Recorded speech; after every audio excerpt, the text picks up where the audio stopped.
जय हिंद स्टूडेंट्स। तो P block का आज अंतिम लेक्चर होगा। कल ही ख़त्म होने वाला था लेकिन नहीं हो पाया था, लेकिन आज हो जाएगा। बहुत ही 2-3 टॉपिक कुछ बच गया था, जैसे फास्फोरस के बारे में थोड़ा पढ़ना था, रेड फास्फोरस, ब्लैक फास्फोरस का टाइप्स। और अभी जो एक इम्पोर्टेंट क्वेश्चन बताने जा रहे हैं, जैसे कि आप समझिए आपका 15 ग्रुप से लिया गया है। कहाँ से लिया गया है? ये जो है 15 ग्रुप एलिमेंट है। 15 ग्रुप में आता है नाइट्रोजन है, फास्फोरस, ये दोनों ही एलिमेंट किसका है? आपका 15 ग्रुप एलिमेंट है। इसका हाइड्राइड यदि हम बनाएं तो NH3 बनता है, और फास्फोरस का हाइड्राइड बनाएं तो PH3। चूंकि इसका वैलेंस इलेक्ट्रॉन 5 होता है तो 3 इलेक्ट्रॉन और 3 इलेक्ट्रॉन और मिलेगा तो कितना हो जाएगा? 8। इसका वैलेंसी 3 होता है, इसलिए कितना बनाया यहाँ पे? 3 हाइड्रोजन कंबाइन कर सकता है। अब देखिए ये जो है आपका हाइड्रोजन बंधन बनाता है, H बॉन्ड बनाता है, यानी कि हाइड्रोजन बॉन्ड बनाता है। ये जो देख रहे हैं NH3, ये क्या बनाता है? आपका हाइड्रोजन बॉन्ड बनाता है। लेकिन ये जो है हाइड्रोजन बॉन्ड नहीं बनाता है।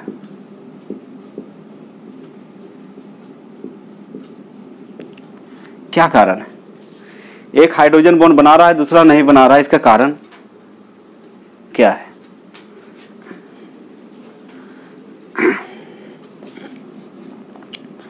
यह हाइड्रोजन बॉन्ड नहीं बनाता, क्या कारण है? कारण यहाँ पे पूछा है। तो देखिए पूरा चैप्टर ही कंडीशन के रिलेटेड क्वेश्चन था। टोटल में कुछ न कुछ कॉन्सेप्ट थे। तो इसका कारण क्या है? क्योंकि अब ऐसा इससे क्वेश्चन क्यों बनाया गया? क्योंकि ये 15 ग्रुप एलिमेंट है, दोनों ही 15 ग्रुप एलिमेंट है। इसका वैलेंसी सेम है, इसके पास हाइड्रोजन की संख्या क्या है? बराबर है। तो कहने का मतलब एक हाइड्रोजन बॉन्ड बना रहा है, दूसरा नहीं बना रहा है। लेकिन हाइड्रोजन बॉन्ड का जो कंडीशन है आपको पहले भी बता चुके थे। हाइड्रोजन बॉन्ड का जो कंडीशन है वो आपको पहले भी बता चुके थे हम। क्या बताए थे हाइड्रोजन बॉन्ड के लिए? तो यहाँ देखिए क्वेश्चन समझिए। क्वेश्चन क्या बोल रहा है कि NH3 जो है आपका हाइड्रोजन बॉन्ड बनाता है, परंतु PH3 हाइड्रोजन बॉन्ड नहीं बनाता। इसका क्या कारण है? तो इसका कारण समझाने की कोशिश कर रहे हैं आपको। ध्यान से समझिएगा, बहुत ही सिंपल होता है। तो सबसे पहले देखिए, सबसे पहले तो बता दी कि यहाँ क्वेश्चन क्यों बनाया गया। क्वेश्चन इसलिए बनाया गया क्योंकि दोनों ही एलिमेंट 15 ग्रुप का है। दोनों का वैलेंसी क्या है? सेम है। इसका वैलेंस इलेक्ट्रॉन 5, इसका भी 5, क्योंकि सेम ग्रुप का एलिमेंट है। इसका वैलेंसी 3, तो इसका वैलेंसी 3 होता है। तो ये जो है हाइड्रोजन बॉन्ड बना रहा है, लेकिन ये नहीं बना रहा। लेकिन हाइड्रोजन बॉन्ड का एक कंडीशन और बताया था आपको कि यदि हाइड्रोजन एटम किसके साथ?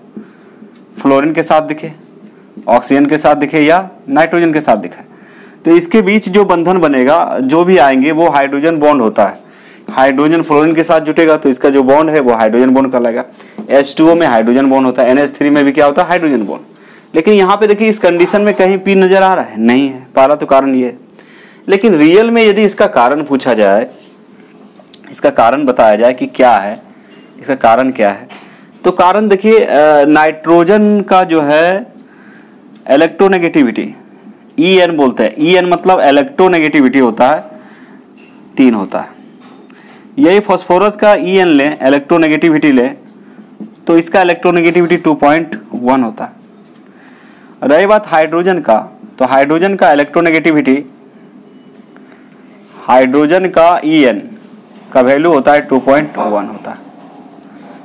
अब देखिए इलेक्ट्रोनेगेटिविटी का यदि डिफरेंस हम निकालें, इलेक्ट्रोनेगेटिविटी का डिफरेंस यदि निकालें तो NH3 जो बनेगा बच्चे, NH3 जो बनेगा, तो NH3 में जो इलेक्ट्रोनेगेटिविटी का डिफरेंस आएगा, कुछ न कुछ आएगा, तो कितना आएगा? नाइट्रोजन का 3 है, 3 में से 2.1 गया तो कितना बचेगा? 0.9 आ रहा है। लेकिन इसका फास्फोरस का इलेक्ट्रोनेगेटिविटी और हाइड्रोजन का इलेक्ट्रोनेगेटिविटी दोनों तो बराबर हो गया। अब इसका यदि डिफरेंस निकालेंगे, यानी कि 2.1 माइनस 2.1 करें तो 0 हो जाएगा। तो जैसे 0 हो गया तो ये तो हो गया नॉन पोलर। यदि कोई मॉलिक्यूल्स है उसमें जो एटॉम्स पार्टिसिपेट कर रहा है, जो एटॉम्स भाग ले रहा है, ओके, जो एटॉम उसमें भाग ले रहे हैं, उस एटॉम का यदि इलेक्ट्रोनेगेटिविटी 0 हो जाए तो वो नॉन पोलर हो जाता है। क्या हो जाता है? Non polar. तो सबसे पहले तो आपका PH3 जो है पोलर नहीं है, ये क्या है आपका नॉन पोलर। क्यों बता दिए कि फास्फोरस का इलेक्ट्रोनेगेटिविटी होता है 2.1, इसके साथ साथ हाइड्रोजन का भी इलेक्ट्रोनेगेटिविटी होता है 2.1 होता है। विद्युत ऋणात्मकता बोलते हैं हिंदी में, क्या बोलते हैं, विद्युत ऋणात्मकता कितना होता है 2.1। तो फास्फोरस का याद रखिएगा 2.1, चैप्टर शुरू होने से पहले लिखवा दिए थे। तो फास्फोरस का इलेक्ट्रोनेगेटिविटी का वैल्यू होता है 2.1, हाइड्रोजन का भी कितना होता है 2.1 होता है। अब इसका इलेक्ट्रोनेगेटिविटी का जब डिफरेंस निकालेंगे तो देखिए इसका 2.1 माइनस 2.1 कीजिएगा तो आ जाएगा कितना, यानी कि इसका आ जाएगा इलेक्ट्रोनेगेटिविटी का डिफरेंस निकालेंगे तो आपका, जैसे आप एक इसको ऐसे समझिए, इस टाइप से समझिए, मेन समझना जरूरी है। तो ये तो क्वेश्चन बताए थे कि क्वेश्चन क्यों पूछा गया, ये भी पता चल गया आपको।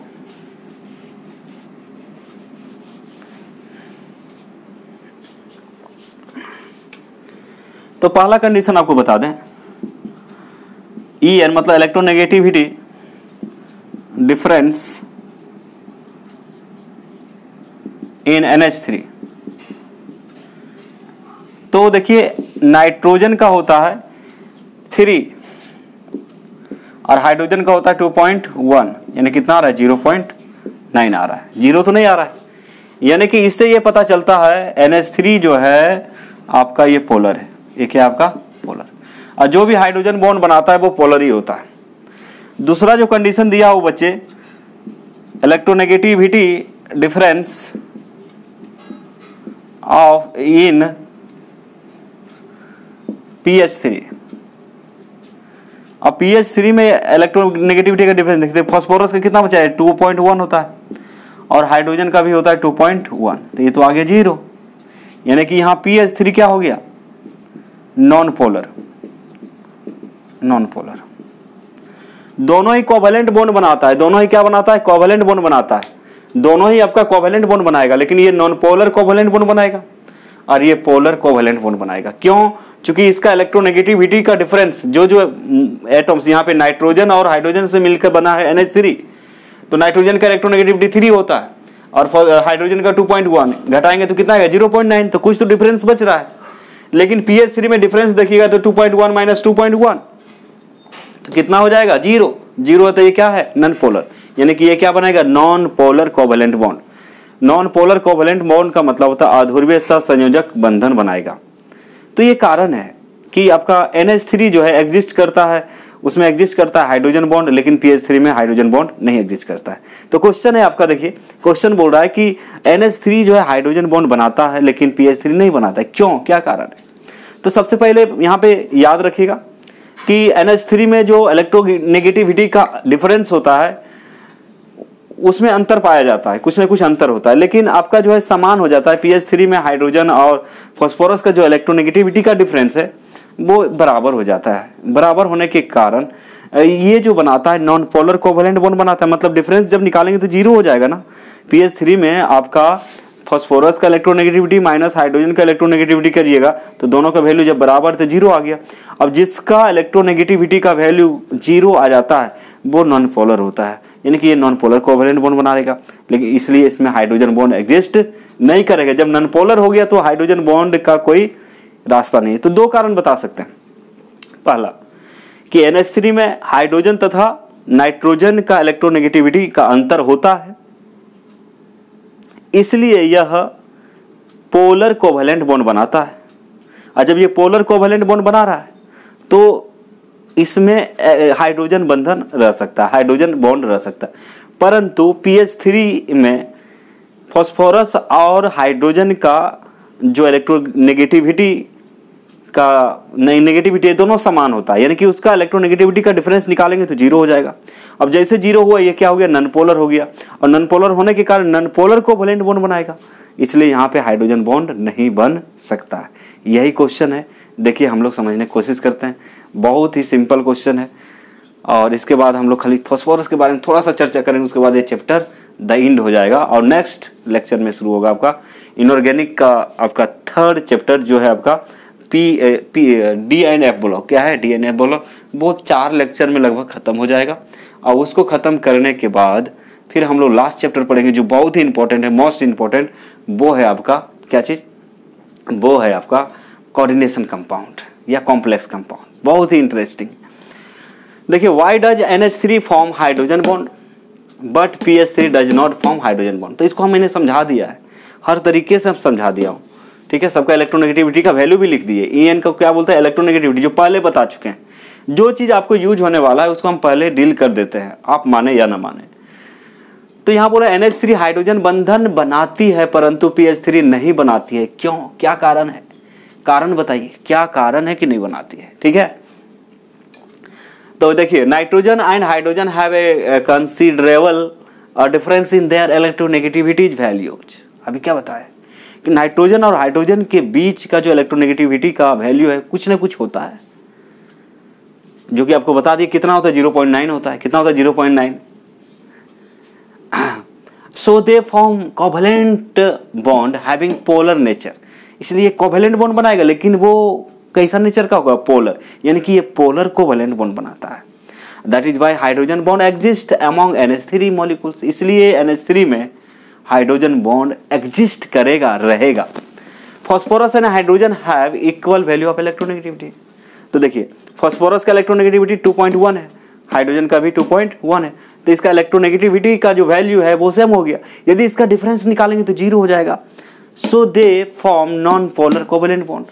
इसलिए ये नॉन पोलर कोवेलेंट बॉन्ड बनाता है। Therefore hydrogen bond does not exist among PH3 molecules. इसलिए यानी कि PH3 अणु में आपका हाइड्रोजन बॉन्ड नहीं हो सकता है, नहीं रह सकता है। हिंदी वाले हिंदी में देख ले, क्या है, नाइट्रोजन तथा हाइड्रोजन की विद्युत ऋणात्मकताओं में अपेक्षाकृत अधिक अंतर होने से इनके बीच बने सहसंयोजी बंधन की प्रकृति ध्रुवीय होते हैं। तो इसका यदि सिंपल भाषा में लिखेंगे तो ऐसे लिख सकते हैं, नाइट्रोजन तथा हाइड्रोजन के विद्युत ऋणात्मकताओं के बीच अंतर होता है, डिफरेंस होता है। किसके तुलना में, इसके तुलना में, PH3 की तुलना में तो बहुत ज़्यादा होता है, क्योंकि इसका सीधे 0 हो गया। इसलिए क्या बनाता है, सहसंयोजी बंधन बनाता है, मतलब कोवैलेंट बॉन्ड बनाता है। लेकिन इसका नेचर कैसा होता है, ध्रुवीय होता है। यही कारण है कि NH3 अणुओं के बीच हाइड्रोजन आबंध बनता है। नेक्स्ट पॉइंट, फास्फोरस तथा हाइड्रोजन की विद्युत ऋणात्मकताएं समान होती है, बराबर होती है, जो यहाँ लिख दिए। इसलिए यह अध्रुवीय सहसंयोजक बंधन बनाते हैं। अतः PH3 अणुओं के बीच हाइड्रोजन आबंध नहीं बनते। इसलिए PH3 के अणु के बीच कोई आबंध नहीं बनता है, हाइड्रोजन आबंध नहीं बनता है। तो ये आपका क्या है, लैंग्वेज इसका, और जो लिख दिए, बहुत ही इंपॉर्टेंट क्वेश्चन हो सकता है बोर्ड के लिए, इसको ध्यान में रखेंगे। आप जवाब दे सकते हैं यदि छोटी छोटी बातों पर ध्यान देंगे, जैसे इलेक्ट्रोनेगेटिविटी का वैल्यूज वगैरह, या पोलर नॉन पोलर के जो भी कंडीशन है, ये सब यदि याद रखेंगे तो आप आसानी से क्या कर सकते हैं, लिख सकते हैं।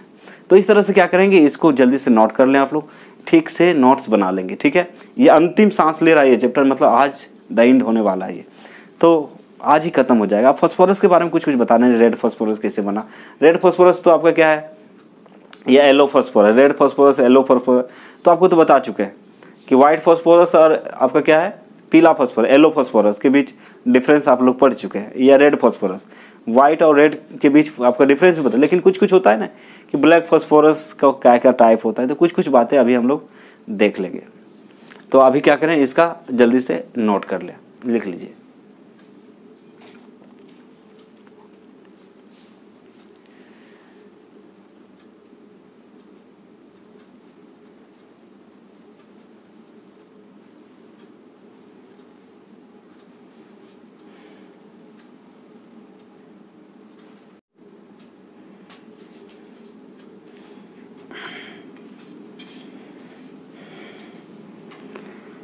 चलिए, अब लास्ट है आपका, ये जो देख रहे हैं ये आपका अंतिम है।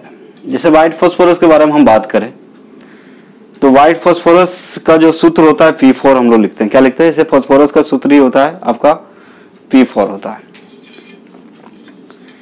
यानी कि व्हाइट फास्फोरस से आपका जो है ये है आपका P4, इसको क्या बोलते हैं, व्हाइट फास्फोरस। इसका स्ट्रक्चर भी आपको पता होना चाहिए। इसका स्ट्रक्चर कुछ ऐसे होता है, जैसे ये P है, P4 का स्ट्रक्चर यदि हम बनाएं तो आप बना सकते हैं जैसे 1P, 2P, 3P और एक 4P, ऐसे बनाते हैं इसको, ठीक है। ये लोन पेयर है, 4 लोन पेयर होते हैं और इसका बॉन्ड एंगल जो माना जाता है 60 डिग्री। तो व्हाइट फास्फोरस से ही आपका बनता है रेड फास्फोरस, फिर ब्लैक फास्फोरस। ब्लैक फास्फोरस को दो भागों में बांटा गया है, अल्फा ब्लैक और बीटा ब्लैक, अल्फा ब्लैक और बीटा ब्लैक फास्फोरस। तो सिंपल बातें समझ लीजिए, यदि ये सब क्या है, एलोट्रॉप्स है, रेड फास्फोरस, ब्लैक फास्फोरस, ये सब क्या है आपका, ये येलो फास्फोरस, ये सब एलोट्रॉप्स है, एलोट्रॉप्स ऑफ फास्फोरस है। अब देखिए रेड फास्फोरस जो बनता है कैसे, जो माचिस का तिल्ली में रहता है वो क्या आपका रेड फास्फोरस। तो बोल रहा है red phosphorus is obtain by heating white phosphorus at 573 kelvin in an inert atmosphere several days. जैसे क्या करते हैं, एक हम लोग चैम्बर बनाएंगे, ये क्या बनाएंगे, चैम्बर, उसमें जो ऑक्सीजन होगा उसको निकाल देंगे, क्योंकि ऑक्सीजन वहां रहेगा तो फिर बर्न कर जाएगा, ये व्हाइट फास्फोरस क्या हो जाएगा, बर्न कर जाएगा।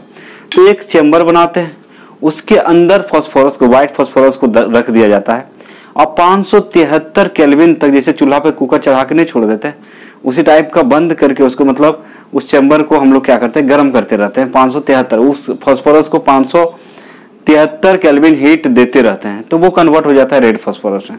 तो रेड फास्फोरस कैसे बनता है, अक्रिय वातावरण में जब फास्फोरस को 573 केल्विन ताप पर बहुत दिनों तक गर्म किया जाता है तो क्या बनता है आपका, रेड फास्फोरस बनता है। याद रखिएगा, वही लिखा हुआ है कि अक्रिय वातावरण में श्वेत फास्फोरस को 573 केल्विन ताप पर बहुत दिनों तक, सेवरल डेज मतलब बहुत दिनों तक गर्म करने पर लाल फास्फोरस प्राप्त होता है।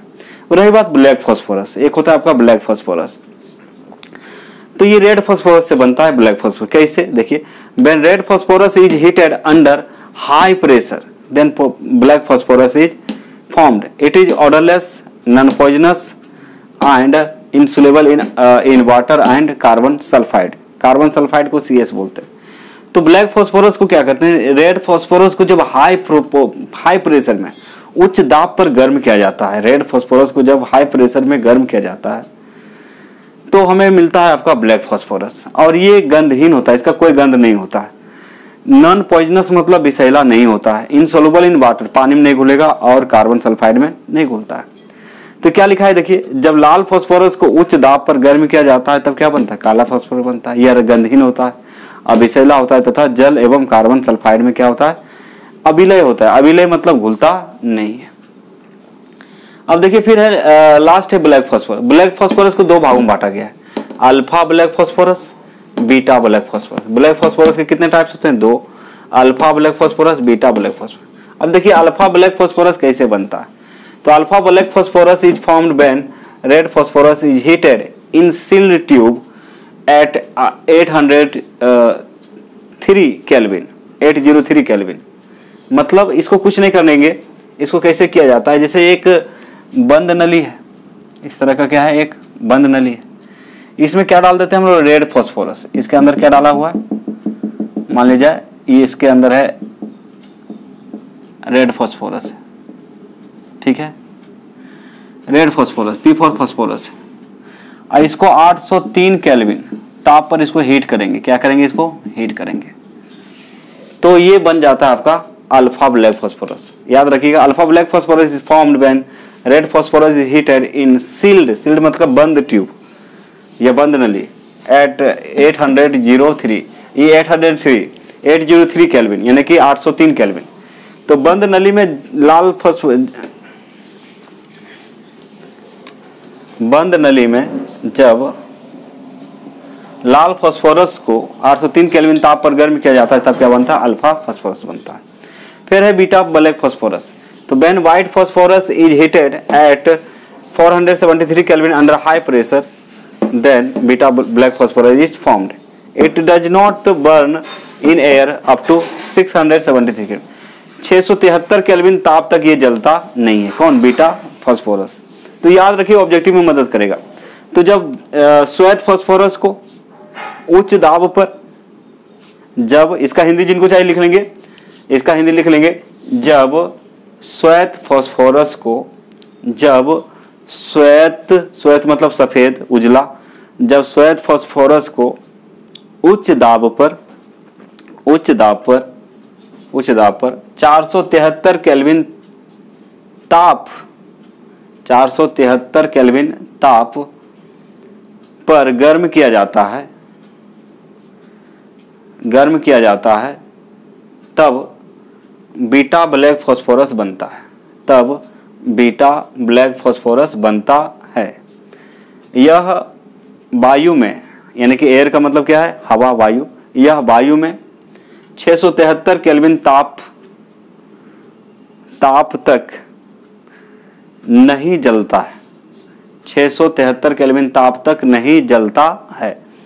तो याद रखेंगे, तो ये छोटी छोटी बातें थे जो आपको याद रखना है। ये सब क्या करना है, ये कंडीशन संबंधी है तो इसको याद आपको रखना है। तो इस तरह से आपका जो है ये चैप्टर खत्म हो गए, द एंड हो गया है। ये चैप्टर क्या हो गया, द एंड, इसका कहानी खत्म हो गया।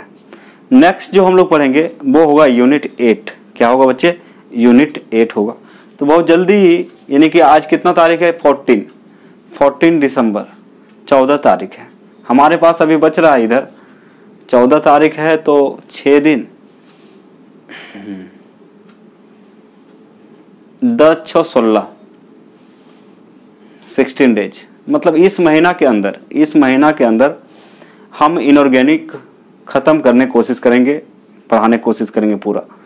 अब ये जब ख़त्म हो जाता है तो फिर आपका शुरू करेंगे ऑर्गेनिक। क्या शुरू करेंगे, ऑर्गेनिक में मात्र 7 चैप्टर है, जो कि छोटा छोटा है, आपको पहले बता दिए। तो हमारा सिलेबस का टेंशन क्या हो जाएगा, ख़त्म हो जाएगा। तो आप लोग क्या करेंगे, क्वेश्चन बैंक लेंगे, उससे प्रैक्टिस करेंगे। असाइनमेंट रेडी हो चुका है, उसको हम 21 से प्रोवाइड कर देंगे, और जितने भी दोस्त हैं सबको बता दें, है ना। एक ही दिन मिलेगा 21 को, उसके बाद फिर हो सकता है नहीं मिल पाए। तो इस तरह से सब क्या करेंगे, परचेज आपका अपना कर लेंगे। और उसमें पूरा चैप्टर का है असाइनमेंट, पूरा ही चैप्टर का, मतलब चैप्टर नंबर 1 से लेकर 16 तक का असाइनमेंट उसमें है। सब इम्पोर्टेंट छांट के निकाला गया है 2021 के एग्जाम। उसको कोरोना पैक बोल सकते हैं, है ना। तो चलिए, कोरोना पैक आपको बहुत जल्दी ही प्रोवाइड किया जाएगा, 21 दिसंबर को हम दे देंगे। और कल हम लोग शुरू करते हैं, कल आपका शुरू हो जाएगा क्या चीज़, D and F block 4 lecture में वो खत्म होगा। हाँ, तो इस मंथ आपका इनऑर्गेनिक पूरा का पूरा खत्म हो जाएगा। तो दिसंबर, अभी दिसंबर ना, वो दिसंबर बोल रहे हैं, अभी क्या अक्टूबर है ना, सॉरी अक्टूबर है ना। तो अक्टूबर में आपका क्या खत्म हो जाएगा, पूरा ही आपका इनऑर्गेनिक पार्ट, फिजिकल इनऑर्गेनिक समाप्त हो गया अक्टूबर में। नवंबर में आपका, नवंबर दिसंबर, बहुत टाइम हमारे पास, आसानी से क्या हो जाएगा आपका खत्म हो जाएगा, है ना। तो मैक्सिमम दिसंबर तक आपका जाएगा। और ये पूरा का पूरा 1 से 1.5 महीना लगेगा आपका ऑर्गेनिक केमिस्ट्री में, चूँकि 7 चैप्टर मात्र है और छोटे छोटे, आराम से हो जाएगा। आप टेंशन ना लें, आराम से जो पढ़ा दिया गया उसका जितना हो सके रिवीजन करते रहिए। सिलेबस का टेंशन मत लीजिएगा, मेरे पास सिलेबस का टेंशन लेने की ज़रूरत नहीं, उसका टेंशन लेने वाले हम हैं। टाइमली आपका ख़त्म हो जाएगा, बाद में शुरू किए लेकिन सबसे पहले आपका ख़त्म होगा। चलिए, उसके बाद आपके पास प्रैक्टिस करने का बहुत ज़्यादा मौका मिल जाएगा। और यदि क्लास खुलता है तो क्लास में ओनली टेस्ट होगा, आपका टेस्ट भी लिया जाएगा, आपका बहुत सारे टेस्ट होंगे। ठीक है बच्चे, तो आज का लेक्चर यहीं समाप्त करते हैं, फिर मिलते हैं नेक्स्ट लेक्चर में, नेक्स्ट वीडियो में, है ना। तब तक के लिए जय हिंद।